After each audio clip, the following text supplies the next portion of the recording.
By the time Daniel turned 7, the bond between him and Rex had become the talk of their neighborhood.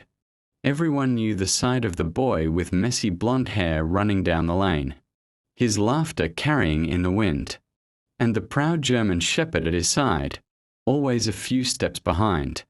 To the other children, Rex seemed almost too serious, too noble to be just a pet.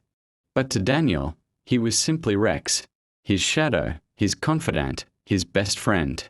School had just entered Daniel's life, and while he was excited to learn new things, mornings were always the hardest.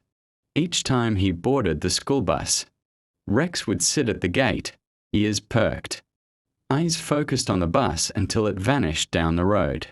Then, as the day wore on, he would wait faithfully, returning to the same spot in the afternoon as though counting the hours.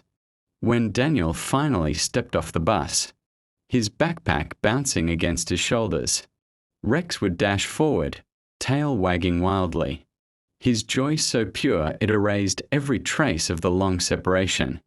Evenings became their sacred ritual. After homework, Daniel would sit on the porch steps with a book, stumbling through the words with the clumsy rhythm of a child still learning. Rex would curl up beside him, head resting on his paws, ears twitching with every rise and fall of Daniel's voice. Sometimes the boy would pause, look at him with a grin, and whisper, "You're the best listener. Rex, you never laugh at my mistakes."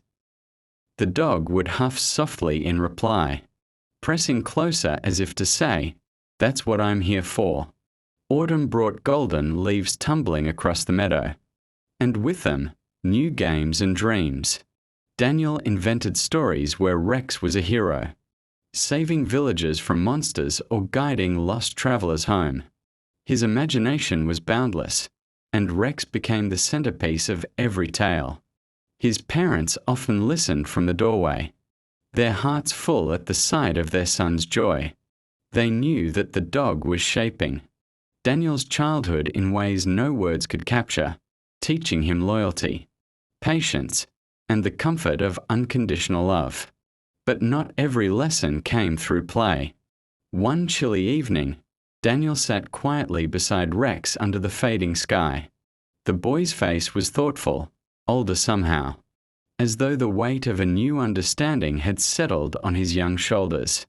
He leaned close to Rex and whispered, "Promise you'll never leave me. Promise we'll always be together."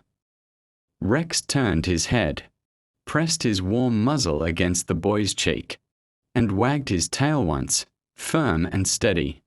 For Daniel, that single gesture was enough. In his heart, he believed that no promise in the world could be stronger. And so, under the canopy of stars that evening, a boy and his dog sealed a vow, silent, unspoken, but eternal.